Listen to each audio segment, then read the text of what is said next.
The third test, she said. Am I to be weaponless again? Said Harun. Liesa reached up and removed her helmet, letting the coils of red hair tumble out. Then she unfastened the brooch of her robe. Underneath, she was naked. As Harun's gaze swept over her, his mind began to operate two notional counting machines. One assessed the gold in her bangles, the tiger rubies that ornamented her toe rings, the diamond spangle that adorned her navel, and two highly individual whirligigs of silver filigree. The other was plugged straight into his libido. Both produced tallies that pleased him mightily. As she raised a hand and proffered a glass of wine, she smiled and said, I think not. He didn't attempt to rescue you, Rincewind pointed out as a last resort. He clung desperately to Two Flower's waist as the dragon circled slowly, tilting the world at a dangerous angle. The new knowledge that the scaly back he was astride only existed as a sort of three-dimensional daydream did not, he had soon realized, do anything at all for his ankle-wrenching sensations of vertigo. His mind kept straying toward the possible results of Two Flower losing his concentration. Not even Harun could have prevailed against those crossbows, said Two Flower stoutly. As the dragon rose higher above the path of woodland, where the three of them had slept a damp and uneasy sleep, the sun rose over the edge of the disk.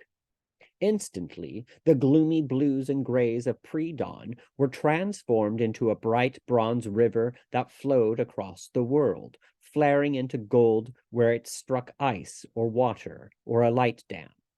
Owing to the density of the magical field surrounding the disk, light itself moved at subsonic speeds. This interesting property was well utilized by the Sorka people of the Great Neph, for example, who over the centuries had constructed intricate and delicate dams and valleys walled with polished silica to catch the slow sunlight and sort of store it. The scintillating reservoirs of the Neph, overflowing after several weeks of uninterrupted sunlight, were a truly magnificent sight from the air, and it is therefore unfortunate that Two Flower and Rincewind did not happen to glance in that direction. In front of them, the billion-ton impossibility that was the magic-wrought Wormberg hung against the sky, and that was not too bad, until Rincewind turned his head and saw the mountain's shadow slowly unroll itself across the cloudscape of the world. What can you see? Said Two Flower to the dragon. I see fighting on the top of the mountain, came the gentle reply. See, said Two Flower, Harun's probably fighting for his life at this very moment. Rincewind was silent. After a moment, Two Flower looked around. The wizard was staring intently at nothing at all, his lips moving soundlessly. Rincewind? The wizard made a small croaky noise. I'm sorry, said Two Flower. What did you say? Oh, the great fall, muttered Rincewind. His eyes, focused, looked puzzled for a moment, then widened in terror. He made the mistake of looking down. Oh, he opined and began to slide. Two Flower grabbed him. What's the matter? Rincewind tried shutting his eyes, but there were no eyelids to his imagination, and it was staring widely. Don't you get scared of heights? He managed to say. Two Flower looked down at the tiny landscape, mottled with cloud shadows. The thought of fear hadn't actually occurred to him. No, he said. Why should I? You're just as dead if you fall from 40 feet as you are from 4,000 fathoms. That's what I say. Rincewind tried to consider this dispassionately, but couldn't see the logic of it. It wasn't the actual falling, it was the hitting. Two Flower grabbed him quickly. Steady on, he said cheerfully. We're nearly there. I wish I was back in the city, moaned Rincewind. I wish I was back on the ground. I wonder if dragons can fly all the way to the stars, mused Two Flower. Now that would be something. You're mad, said Rincewind flatly. There was no reply from the tourist, and when the wizard craned around, he was horrified to see Two Flower looking up at the paling stars with an odd smile on his face. Don't you even think about it, added Rincewind menacingly. The man you seek is talking to the dragon woman, said the dragon. Huh? Said Two Flower, still looking at the paling stars. What? Said Rincewind urgently. Oh, yes, Harun, said Two Flower. I hope we're in time. Dive now, go low. Rincewind opened his eyes as the wind increased to a whistling gale. Perhaps they were blown open. The wind certainly made them impossible to shut.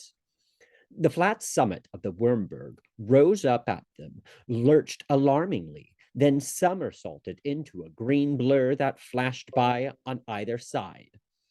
Tiny woods and fields blurred into a rushing patchwork. A brief silvery flash in the landscape may have been the little river that overflowed into the air at the plateau's rim. Rincewind tried to force the memory out of his mind, but it was rather enjoying itself there, terrorizing the other occupants and kicking over the furniture. I think not, said Liessa. Harun took the wine cup slowly. He grinned like a pumpkin. Around the arena, the dragons started to bay. Their riders looked up, and something like a green blur flashed across the arena, and Harun had gone. The wine cup hung momentarily in the air, then crashed down on the steps. Only then did a single drop spill.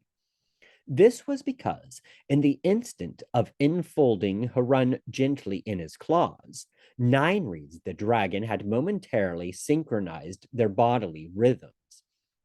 Since the dimension of the imagination is much more complex than those of time and space, which are very junior dimensions indeed, the effect of this was to instantly transform a stationary and priapic Harun into a Harun moving sideways at 80 miles an hour with no ill effects whatsoever, except for a few wasted mouthfuls of wine. Another effect was to cause Liessa to scream with rage and summon her dragon. As the gold beast materialized in front of her, she leapt astride it, still naked, and snatched a crossbow from one of the guards. Then she was airborne, while the other dragon riders swarmed toward their own beasts. The lore master, watching from the pillar he had prudently slid behind in the mad scramble, happened at that moment to catch the cross-dimensional echoes of a theory being at the same instant hatched in the mind of an early psychiatrist in an adjacent universe, possibly because the dimension leak was flowing both ways, and for a moment the psychiatrist saw the girl on the dragon. The lore master smiled. Want to bet that she won't catch him, said Grisha in a voice of worms and sepulchres right by his ear. The lore master shut his eyes and swallowed hard. I thought my lord would now be residing fully in the dread land, he managed. I am a wizard, said Grisha.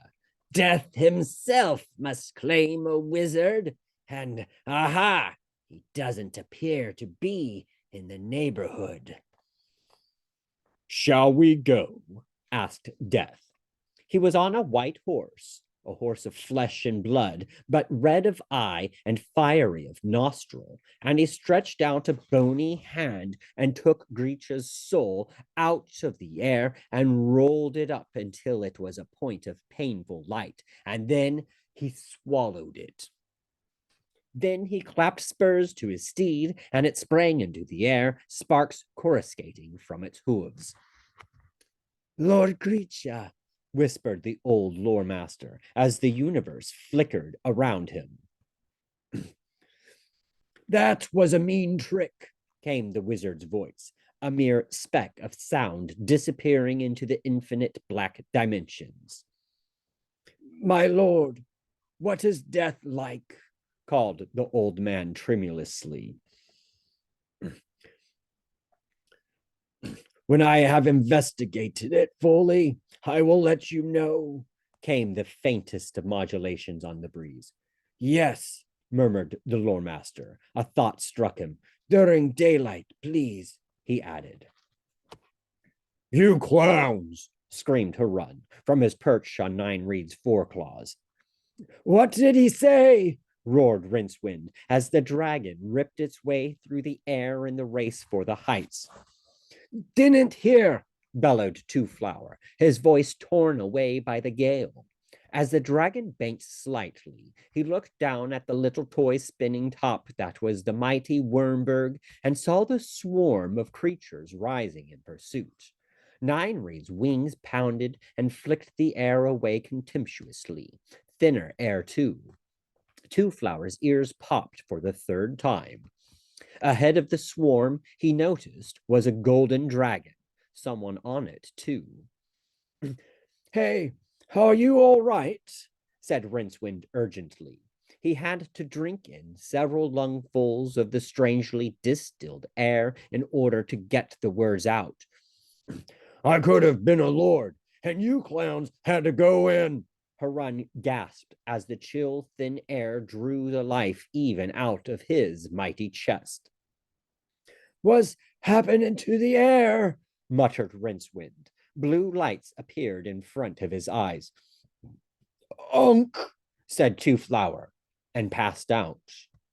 The dragon vanished. For a few seconds, the three men continued upward, Two Flower and the wizard presenting an odd picture as they sat one in front of the other with their legs astride something that wasn't there. Then what passed for gravity on the disc recovered from the surprise and claimed them. At that moment, Liessa's dragon flashed by, and Harun landed heavily across its neck. Liessa leaned over and kissed him. This detail was lost to Rincewind as he dropped away with his arm still clasped around Two Flower's waist. The disc was a little round map pinned against the sky. It didn't appear to be moving, but Rincewind knew that it was. The whole world was coming toward him like a giant custard pie. Wake up, he shouted above the roar of the wind. Dragons! Think of dragons! There was a flurry of wings as they plummeted through the host of pursuing creatures, which fell away and up. Dragons screamed and wheeled across the sky. No answer came from Two Flower. Rincewind's robe whipped around him, but he did not wake. Dragons, thought Rincewind in a panic. He tried to concentrate his mind, tried to envisage a really lifelike dragon. If he can do it, he thought, then so can I. But nothing happened. The disc was bigger now, a cloud-swirled circle rising gently underneath them. Rincewind tried again, screwing up his eyes and straining every nerve in his body. A dragon. His imagination, a somewhat battered and overused organ, reached out for a dragon. Any dragon. It won't work, laughed a voice like the dull toning of a funeral bell. You don't believe in them. Rincewind looked at the terrible mounted apparition grinning at him, and his mind bolted in terror. There was a brilliant flash. There was utter darkness. There was a soft floor under Rincewind's feet, a pink light around him, and the sudden shocked cries of many people. He looked around wildly. He was standing in some kind of tunnel, which was mostly filled with seats in which outlandishly dressed people had been strapped. They were all shouting at him. Wake up, he hissed. Help me. Dragging the still unconscious tourist with him, he backed away from the mob until his free hand found an oddly shaped door handle. He twisted it and ducked through, then slammed it hard. He stared around the new room in which he found himself and met the terrified gaze of a young woman who dropped the tray she was holding and screamed. It sounded like the sort of scream that brings muscular help. Rincewind, awash with fear distilled adrenaline, turned and barged past her. There were more seats here, and the people in them ducked as he dragged Two Flower urgently along the central gangway. Beyond the rows of seats were little windows. Beyond the windows, against a background of fleecy clouds, was a dragon's wing. It was silver. I've been eaten by a dragon, he thought. That's ridiculous, he replied. You can't see out of dragons. Then his shoulder hit the door at the far end of the tunnel, and he followed it through into a cone-shaped room that was even stranger than the tunnel. It was full of tiny, glittering lights. Among the lights and contoured chairs were 4 men who were now staring at him open-mouthed. As he stared back, he saw their gazes dart sideways. Rincewind turned slowly. Beside him was a 5th man, youngish, bearded, as swarthy as the nomad folk of the Great Neff. Where am I? Said the wizard. In the belly of a dragon? The young man crouched back and shoved a small black box in the wizard's face. The men in the chairs ducked down. What is it? Said Rincewind. A picture box. He reached out and took it, a movement which appeared to surprise the swarthy man, who shouted and tried to snatch it back. There was another shout, this time from one of the men in the chairs, only now he wasn't sitting. He was standing up, pointing something small and metallic at the young man. It had an amazing effect. The man crouched back with his hands in the air. Please, give me the bomb, sir, said the man with the metallic thing. Carefully, please. The thing, said Rincewind. You have it. I don't want it. The man took it very carefully and put it on the floor. The seated men relaxed, and one of them started speaking urgently to the wall. The wizard watched him in amazement. Don't move, snapped the man with the metal. An amulet, Rincewind decided. It must be an amulet. The swarthy man backed into the corner. That was a very brave thing you did, said Amulet Holder to Rincewind. You know that? What? What's the matter with your friend? Friend? Rincewind looked down at Two Flower, who was still slumbering peacefully. That was no surprise. What was really surprising was that Two Flower was wearing new clothes. Strange clothes. His breeches now ended just above his knees. Above that, he wore some sort of vest of brightly striped material. On his head was a ridiculous little straw hat with a feather in it. An awkward feeling around the leg regions made Rincewind look down. His clothes had changed too. Instead of the comfortable old robe, so marvelously well adapted for speed and action and all possible contingencies, his legs were encased in cloth tubes. He was wearing a jacket of the same gray material. Until now, he'd never heard the language the man with the amulet was using. It was uncouth and vaguely hublandish. So why could he understand every word? Let's see. They'd suddenly appeared in this dragon after they'd materialized in this they had struck up a conversation in the airport so naturally they had chosen to sit together on the plane, and he promised to show Jack Zweibelman around when they got back to the States. Yes, that was it. And then Jack had been taken ill, and he'd panicked and come through here and surprised this hijacker. Of course, what on earth was hublandish? Dr. Rincewind rubbed his forehead. What he could do with was a drink. ripples of paradox spread out across the sea of causality. Possibly the most important point that would have to be borne in the mind by anyone outside the sum totality of the multiverse was that although the wizard and the tourist had indeed only recently appeared in an aircraft in midair, they had also at one and the same time been riding on that airplane in the normal course of things. That is to say, while it was true that they had just appeared in this particular set of dimensions, it was also true that they had been living in them all along. It is at this point that normal language gives up and goes and has a drink. The point is that several quintillion atoms had just materialized. However, they had not. See below. In a universe where they should not strictly have been.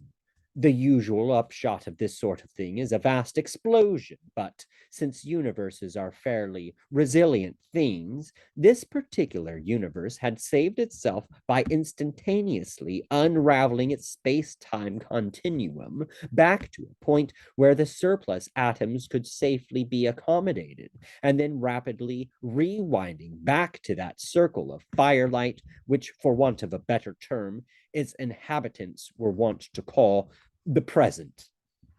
This had, of course, changed history. There had been a few less wars, a few extra dinosaurs, and so on. But on the whole, the episode passed remarkably quiet.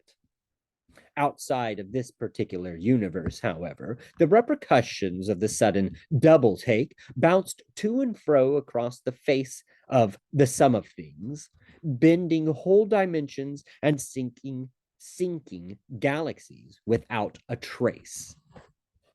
All this was, however, totally lost on Dr. Rinchwand, 33, a bachelor born in Sweden, raised in New Jersey, and a specialist in the breakaway oxidation phenomena of certain nuclear reactors.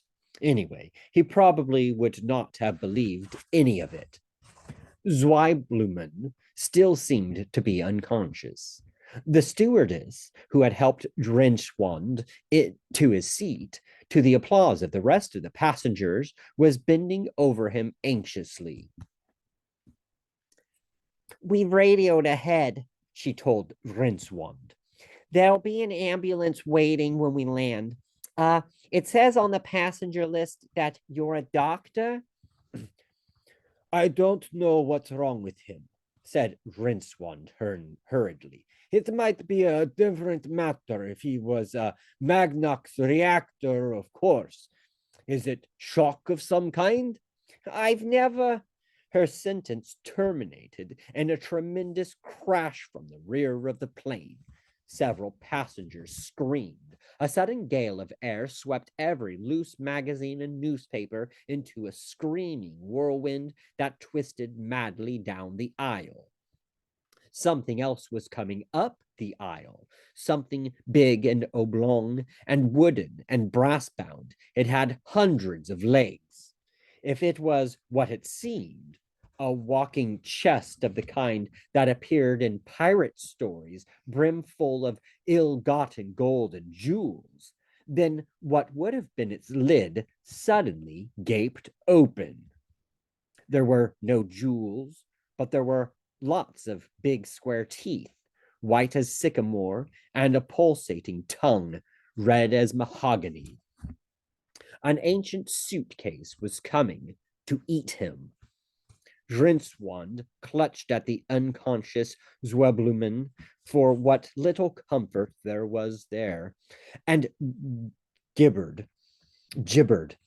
He wished fervently that he was somewhere else. There was a sudden darkness. There was a brilliant flash. The sudden departure of several quintillion atoms from a universe that they had no right to be in anyway caused a wild imbalance in the harmony of the sum totality, which it tried frantically to retrieve, wiping out a number of sub-realities in the process. Huge surges of raw magic boiled uncontrolled around the very foundations of the multiverse itself, welling up through every crevice into hitherto peaceful dimensions and causing novas, supernovas, stellar collisions, wild flights of geese, and drowning of imaginary continents. Worlds as far away as the other end of time experienced brilliant sunsets of coruscating octarine as highly charged magical particles roared through the atmosphere. In the cometary halo around the fabled ice system of Zeret, a noble comet died as a prince flamed across the sky. All this was, however, lost on Rincewind, as, clutching the inert two-flower around the waist, he plunged toward the disk's sea several hundred feet below. Not even the convulsions of all the dimensions could break the iron law of the conservation of energy, and Rinceone's brief journey in the plane had sufficed to carry him several hundred miles horizontally and even 1,000 feet vertically. The word plane flamed and died in Rincewind's mind. Was that a ship down there? The cold waters of the Circle Sea roared up at him and sucked him down into their green, suffocating embrace. A moment later, there was another splash as the luggage, still bearing a label carrying the powerful traveling rune TWA, also hit the sea. Later on, they used it as a raft.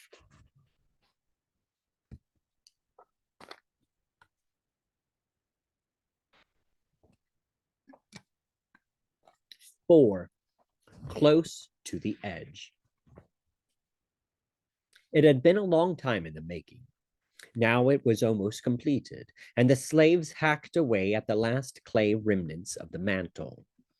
Where other slaves were industriously rubbing its metal flanks with silver sand, it was already beginning to gleam in the sun with the silken, organic sheen of young bronze. It was still warm, even after a week of cooling in the casting pit. The arch astronomer of Kroll motioned lightly with his hand, and his bearers set the throne down in the shadow of the hall. Like a fish, he thought, a great flying fish. And of what seas? It is indeed magnificent, he whispered, a work of true art. Craft, said the thickest man by his side. The arch astronomer turned slowly and looked up at the man's impassive face. It isn't particularly hard for a face to look impassive when there are two golden spheres where the eyes should be. They glowed disconcertingly. Craft, indeed, said the astronomer and smiled. I would imagine that there is no greater craftsman on the entire disk than you, Golden Eyes. Would I be right? The craftsman paused, his naked body, naked at least were it not for a tool belt, a wrist abacus, and a deep tan, tensing as he considered the implications of this last remark. The golden eyes appeared to be looking into some other world. The answer is both yes and no, he said at long last. Some of the lesser astronomers behind the throne gasped at this lack of etiquette, but the arch astronomer appeared not to have noticed it. Continue, he said. There are some essential skills that I lack, yet I am Golden Eyes Silverhand Dactylus, said the craftsman. I made the metal warriors that guard the tomb of Pichiu. I designed the light dams of the great Neph. I built the palace of the seven deserts. And yet, he reached up and tapped one of his eyes, which rang faintly. When I built the Golem army for Pichiu, he loaded me down with gold, and then, so that I would create no other work to rival my work for him, he had my eyes put out. Wise but cruel, said the arch astronomer sympathetically. Yeah, so I learned to hear the temper of metals and see with my fingers. I learned how to distinguish ores by taste and smell. I made these eyes, but I cannot make them see. Next, I was summoned to build the Palace of the Seven Deserts, as a result of which the Emir showered me with silver, and then, not entirely to my surprise, had my right hand cut off. A grave hindrance in your line of business, nodded the arch astronomer. I used some of the silver to make myself this new hand, putting to use my unrivaled knowledge of levers and fulcrums. It suffices. After I created the first great light dam, which had a capacity of 50,000 daylight hours, the tribal councils of the Neph loaded me down with fine silks and then hamstrung me so that I could not escape. As a result, I was put to some inconvenience to use the silk and some bamboo to build a flying machine from which I could launch myself from the topmost turret of my prison. Bringing you by various diversions to Krull, said the arch astronomer, and one cannot help feeling that some alternative occupation, lettuce farming, say, would offer somewhat less of a risk of being put to death by installments. Why do you persist in it? Golden Eyes Dactylos shrugged. I'm good at it, he said. The arch astronomer looked up again at the bronze fish, shining now like a gong in the noontime sun. Such beauty, he murmured, and unique. Come, Dactylos, recall to me what it was that I promised should be your reward. You asked me to design a fish that would swim through the seas of space that lie between the worlds, intoned the master craftsman, in return, yes, my memory is not what it used to be, purred the arch astronomer, stroking the warm bronze. In return, continued Dactylos, without much apparent hope, you would set me free and refrain from chopping off any appendages. I require no treasure. Ah, yes, I recall now. The old man raised a blue veined hand and added, I lied. There was the merest whisper of sound, and the golden eyed man rocked on his feet. Then he looked down at the arrowhead protruding from his chest and nodded wearily. A speck of blood bloomed on his lips. There was no sound in the entire square, save for the buzzing of a few expectant flies, as his silver hand came up very slowly and fingered the arrowhead. Dactylos grunted. Sloppy workmanship, he said, and toppled backward.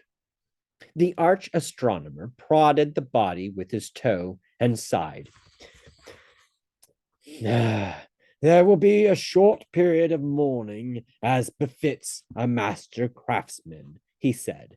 He watched a blue bottle alight on one golden eye and fly away puzzled. That would seem to be long enough, said the arch astronomer, and beckoned a couple of slaves to carry the corpse away. Are the cello knots ready? He asked. The master launch controller bustled forward. Indeed, your prominence, he said. The correct prayers are being intoned? Quite so, your prominence. How long to the doorway? The launch window, corrected the master launch controller carefully. 3 days, your prominence. Great Atuan's tail will be in an unmatched position. Then all that remains, concluded the arch astronomer, is to find the appropriate sacrifices. The master launch controller bowed. The ocean shall provide, he said. The old man smiled. It always does, he said.